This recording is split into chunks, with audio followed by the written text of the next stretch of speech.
couple of announcements before we get started with Coach. Oregon game's at 5:30, as everybody knows, on ABC. Chris Fowler, Kirk Herbstreit, Maria Taylor. U of A game was announced this morning at 8 o'clock on ESPN.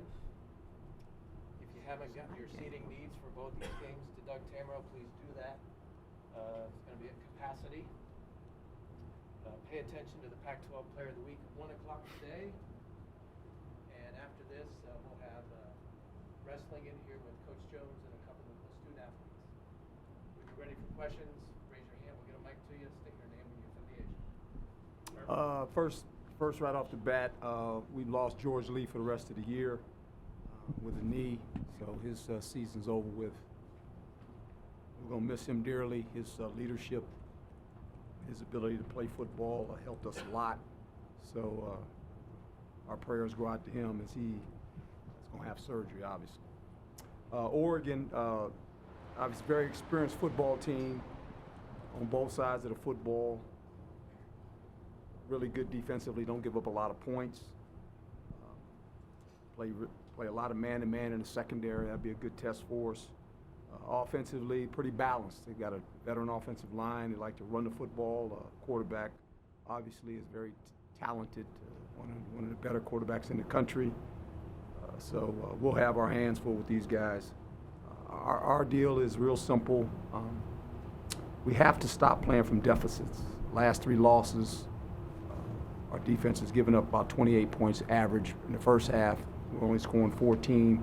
In the second half of football games, our offense is scoring about an average of 17. We're only giving up 8 points. So we got to get out of this deficit thing. We've been in too many deficits early, and we find our way climbing uphill in games, and that's never a good sign. And you definitely don't want to get into deficits against these guys because they're very good on defense, and they don't give up a lot of points. They're good in all phases of it, third down, red zone. They can rush the passer. They do a lot of things very well. Questions? Michelle Gardner, Arizona Republic. That's all right. Bad day. Coach, after 4 tough losses, and now Oregon playing very well coming in here, how do you get your team mentally right, and what do you tell them to kind of get them ready? It's real simple. You're playing one of the better teams in the country. They're trying to present themselves as one of those teams that are selected in the bowl in the playoff situation. We know that. So I think our guys are well aware who we're playing and what they bring when they play football on either side of the football. I think our players know exactly what they're dealing with. Now, maybe not our young players so much because they didn't play them last year, but the guys that were in the game last year understood the type of team we're playing. And as I said, they got a lot of experience. They've got a lot of experience.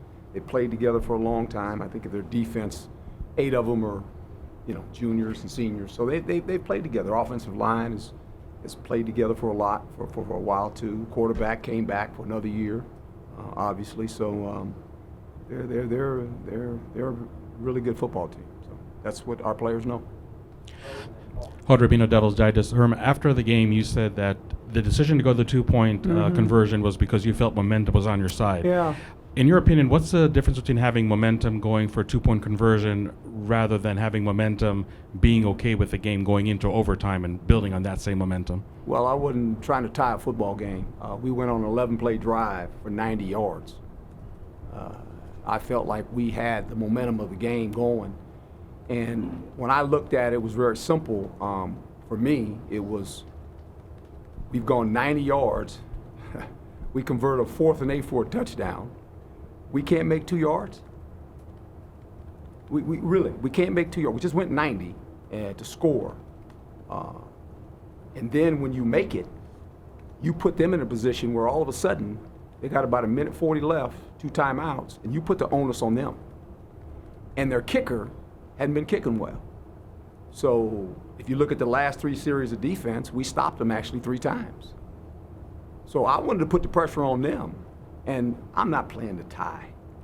We're trying to develop a program here where we want to win games. When you've lost 3 in a row and you're on the road, I'm not playing to tie the game and try to go overtime.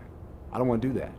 I'm going to try to win. And I went 90 yards, 11 plays, and I'm going, we can't make 2 yards, really? And that's just me. And I'll take it, and anytime you do something like that, there's always two sides of it. Someone's, well, you should tie it. I'm not trying to play the tie. I want to take the lead and go, okay, you guys haven't played behind all day. We just went 90 yards on you. My defense has stopped you 3 times in a row on 3 possessions. I'm saying, okay, let's see what happens now. So that was my thinking. And I would do it again, to be quite honest. That's just where I'm at with it. Coach Paul Richardson from the Sports Game. You talked about playing with the deficit. An interesting stat showed that the offense hasn't scored a first drive touchdown in almost a year. How does that? How do you rectify that part? You have to remind me of that. I see it, and I also see that the defense has given up first drives. They give up scores, first possessions. You know, we actually deferred. I'm one of those guys to defer on the coin toss. So knowing we're going to get what should be an extra possession in the second half if you play it out right, and I defer, and every time I defer, it's like, well, can we stop them? And they score. You know, so we got to get that fixed. I mean, and we're trying. It's not effort. Not effort. You can't fault this team as far as being effort-wise. I mean, but we got to fix it. Got to find a way to stop it. We got to score and not allow them to score. It's real simple. So far we haven't done that. No, I've only said it once. Greg Moore, Arizona Republic. Coach, you've got a couple of games, high profile, ABC, ESPN. What's that say about your program? What's that say about the state of affairs right now? Well, I think it's in a place where people that watch us and view us know that we're trying to build a program with a bunch of young guys. And I think it's a team that when you watch them, it's going to be one of those games where you're not leaving because it's going to be close. And we just haven't won one of those in a while. You know, when you think about earlier in the season, went on the road, played Michigan State. Close game, we won that one. We had to play Cal when they were ranked.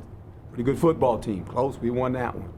Washington State comes in here and, we win at the end. I mean, so we just have been on the bad side of it. And I'm not trying to play close games. Somebody told me, I was visiting with somebody, said, you like close games? No, I don't. I really don't. I would prefer to have a lead and play that way, but we haven't been able to do that. But I think most people know that view our games that we're a young football team, and I'm not using an excuse. It's just a fact. And when you make errors or you miss opportunities, I mean, I'm not going back and revisit the game, but we had some opportunities that we didn't take advantage of, quite frankly. And I'm not going to point out players or situations because I don't do that. But I think the players are well aware of that, and we have to stop doing that if we're going to win games. Doug Haller, The Athletic. Herm, on the two-point try, did you have a lot of obviously you guys had confidence in the play that you sent out there? Well, here's the situation. I think you got to understand this when you go in 2 points. We practice them all the time. There's numerous plays you can run. I do know this. There's 2 ways you got to view it. Either you're going to take the quarterback and use him to come on the perimeter and give him an option to run or throw, or you're going to give the ball to Eno. You're going to get it to him. Those are your 2 options because they're your 2 best players. So how you choose it, how you decide it, that's another thing. When it doesn't work, why did you run that play? Right? I get it. I mean, when we started to drive on the 10, the conversation was real simple. When we score, we're going for 2. On the 10-yard line, we had to go 90 yards. And the conversation I had with the guys up in the booth and with the quarterback, when we score, we're going for 2. You understand what I'm telling you? He says, yeah, we got it, Coach. Now, we scored, we didn't make the 2. So we can revisit and say we should run another play, should have done this. Well, for me, I got 2 options. Quarterback, find a way for him to attack the perimeter, do something with him, or you're going to get the ball to Eno. Those are our 2 best players. In my opinion, okay? And so how you structure it is how you structure it. I'm not calling the plays. That's not for me to do. I got to make the decision of this is what we're doing, and so let's go do it. Who's next? Coach Brendan, I really stood out that game, had a marvelous game. His maturity level and his development this year has been really taking that next step. What do you think has really paid into that? You mentioned he's a JC guy, and last year I think he sat in a position where he watched Nikhil and watched Nikhil in big moments, and wanted to be that guy. Basically took his spot. Nikhil gets drafted, he leaves, he's in Nikhil's spot. And I think middle way of last year, you kind of saw him starting to understand what it took to play at this level, coming from JC. I think the way he's practiced last probably month, he's figured out I got to practice at a certain level if I'm going to play well in games. So that maturity now is sinking in, and obviously he wants to go on and continue to play, and he's going to have that opportunity because he's a fabulous player with the ball in his hand. We know that. I mean, when he gets the ball in his hand, whether it's kickoffs, punts, in space, he can make people miss. So this is why he's got a talent that helps you at any moment. He can make a play, and he's done that the last couple of weeks. Jeff Metcalf, Arizona Republic. Can you just discuss the adjustments you're making at halftime that allows your defense to play better, and then should that be happening in the beginning? In the beginning, I mean earlier. Well, in the beginning, you have this plan, and you say, well, this is what we're doing, and a lot of it is human error. Whether we don't line up right or we do something wrong, it's a lot of different factors. And all of a sudden, we get behind, and it's not like we invented some new coverages.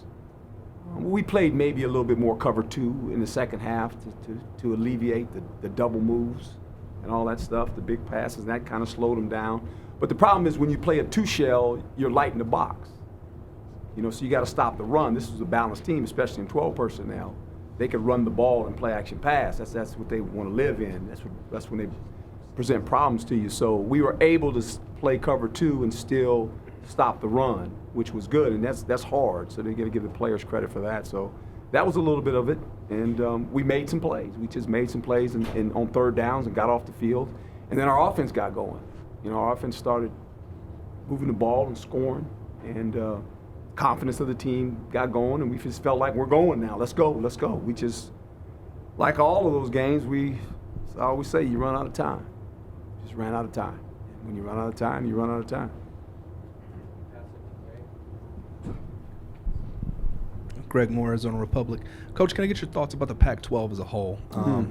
Looks like Utah and/or Oregon could be playoff teams, right? These are very good teams. Just your thoughts about the conference as it compares to other conferences. Well, I think it's a conference very competitive. I know I was talking to Coach Smith before the game, Oregon State head coach, and we were both talking about, there's a lot of parity in the sense that a couple teams are veteran-laden, and that happens to be Oregon and Utah. They have a lot of guys that have played together, but everybody else is kind of fighting for their identity, depending where your program's at, obviously.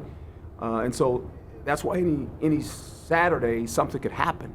Now the 2 most consistent teams have been Oregon and Utah for the most part in our conference. They've been pretty consistent. You got 1 loss. I mean, you're a pretty good football team. So they've been consistent.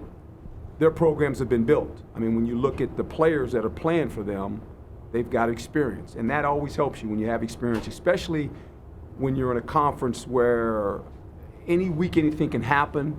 But I think their experience in the course of a whole football game, their emotions don't change. They just kind of play. It's like any experienced team. When you play another team that knows you're a good team, you gotta withstand that rush that team has. No, we gotta get out. We gotta get plays. And then the first quarter is kind of balanced, and all of a sudden they keep going. In the second quarter, they might get up a score or 2, and then all of a sudden it just kind of the experience of it just takes over. And that's what those 2 teams have. That's why they've gone through the gauntlet unscathed, 9 and both those 9-1. That's pretty good record in the conference. Coach Michael Carrasino, Sports Hangover. To kind of piggyback off Brent, I mean, even like you said, halfway through last year, kind of started to see how to get on the same page with Manny, and Nikhil obviously had that advantage. But then even for all the receivers, but Brandon especially, to change up, have a freshman quarterback, like you said, could be the thing. What does that say about, him as a receiver and just the receivers overall in general? Well, it says a lot about him because I think he's one of the guys they look for, in big moments that they're trying to get him the ball. And he's been that guy. I mean, he makes the big, we got a 4th and 12 or something like that. You know, people don't talk about that, you know, in the game. 4th and 12, we had converted. We don't score. 4th and 12. And the line did a great job. They dropped 8 guys in coverage, and he found a little hole in the defense, and guess what? You know, young quarterback, Jaden, he just sat in the pocket and just waited. He just kept waiting and waiting and waiting. They were in the zones defense, 5 underneath, 3 deep, and he just waited till it came open, and Brandon found the hole. He's got to make the catch, because if it doesn't, we're done. It's 4th and 12. We got to make that catch, you know, on the big touchdown score. 4th and 8. We converted. They're looking for him. You know, he finds a way to get open. So it's just, he has that knack of the moments when we need him, similar to what Nikhil used to do for us. You know, he made some big plays and big moments for us, some big catches, where if he doesn't make it, drives over, you know, and we're done. So you got to give him credit for that. Coach, you said something a little earlier.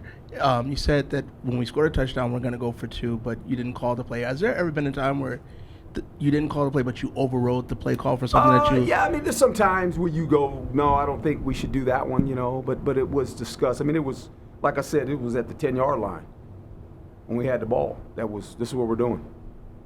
So I'm looking at the clock. I'm going, okay, if we play this right, we're going. You got 4 downs. Every time you have the ball and the quarterback knew it, you got 4 downs. We got to go score a touchdown. And so it was already discussed what was going to happen. Now, the play call is a play call. You know, it's just, you make a call and you live with it. You know, but there's sometimes, I mean, even defensively, sometimes when we're doing some things, I might get to Danny and say, Danny, you might want to try this, because they're doing this, and you might want to kind of settle down. Let's settle them down a little bit, and let's get them in this where we can just all say, line up and just play, you know, and we don't have to worry about a lot of stuff. So sometimes you want to calm them down, and you know, you have to be able to say that to the coach, and they get it. Sometimes you want to protect your defense, and you say, we got to run the ball some here. You know, we got to slow these guys down, give our defense a rest. Let's let the clock go down before we hike the ball. All those kind of things when you're orchestrating the game and you're making decisions, because coaches they're looking at the call sheet. Okay, I'm looking at the game, and I'm watching the game on both sides of the ball, you know, and I'm trying to figure out, what do we need now to help them, whether it's offense or defense? What do I have to suggest that they take this in consideration now? We need to do this, right? We need to get the runner going, or we need to get IU going, because I've seen some coverage now on certain plays. We need to do this defensively. We got to do this. So, yeah, I'm always involved in it that way. Coach Chirson Susel, NBC Phoenix, 1 win away from bowl eligibility. How big of a topic of conversation is that with your team as the heat's kind of turning we up? talked about it. You know, that you always, when you have an opportunity to get in the bowl, that's critical for your program. I think it would be really big for us because of how I'm thinking. If we have the opportunity to get in a bowl with all these young guys, it just speaks volumes, you know, of what we can get accomplished.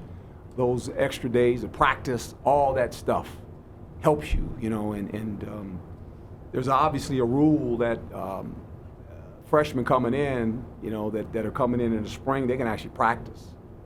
So that's another, you know, so it's big. I mean, it's big. I mean, it's huge for our program to try to get that done, and we got 2 games to try to get that solved. Herm, where has Jaden showed the most progress from where he was to start the season to where he is now? I think his ability to sit back and gather the information when he comes off the field and kind of know what to do.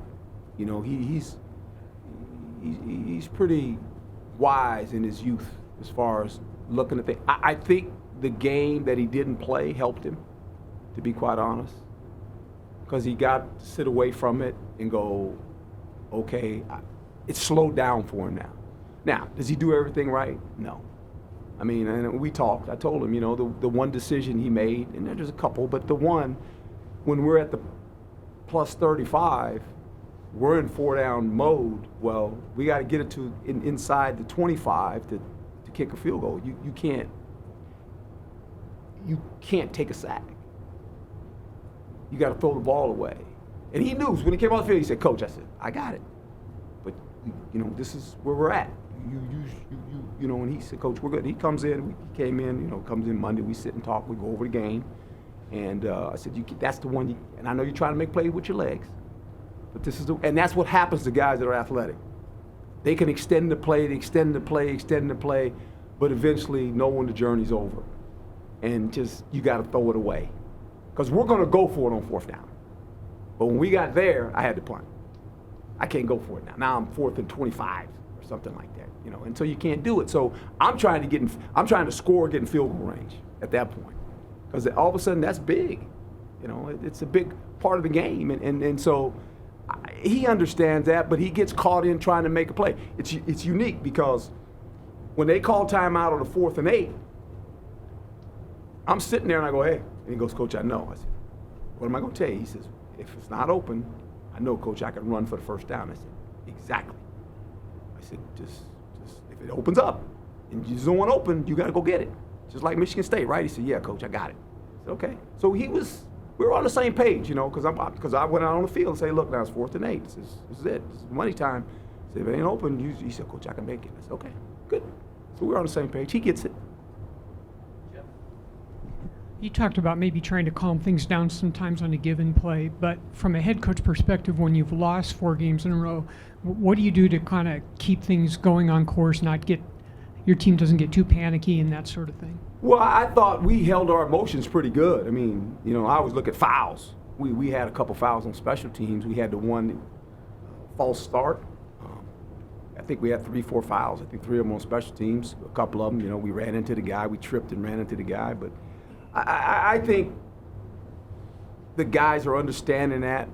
Now, I say that, and now we got Oregon coming in here, so they'll be excited about playing them. And then I know you're going to mention the one after that, because we know how that's going to be. That's just going to be, woof.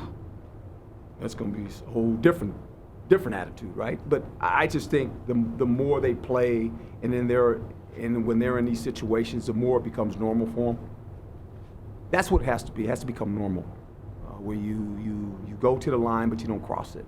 And I thought this week, we got behind. We didn't panic, and we made a couple errors. We turned the ball over at some bad times, and we got a turnover and didn't score. You get a turnover, you got to score points. We weren't able to score. So I just think this week they did a pretty good job. Now we play Oregon here on national television. Hopefully it's another, big game for them. And it's going to be crowded. They got everybody watching. So how are you going to act? And I think the more you're in that situation, the more it has to become normal, the more it has to become comfortable. We just have to win games. We got to win games in that situation. Because it's been disappointing these last 4, to be quite honest. It's been disappointing for me, for my coaching staff, and the fact that we've had some opportunities and we haven't cashed in. So that's disappointing. It's been a disappointing season thus far for me, personally, because we were in some situations where we should have won some games. We should not be 500 right now, but we are, and we got to improve on that. And that's my job, to try to make them understand that and try to get that done. And I'm gonna do everything in my power to do it. So that's all I can do. Chris Carbon, Sun Nova Source. Yes, sir. Herm, I think a lot of people expected cornerback play, defensive back play to be a strength of your team, and obviously that's your bread and butter. But the man coverage issues there early and in multiple games recently, what do you make of that, especially in concert with some of the pass rush issues? Well, dirty eyes, not lacking on talent, dirty eyes, and then all of a sudden guessing, and you can't do that. I played that position for a long time, because then you start guessing because you want to make a play.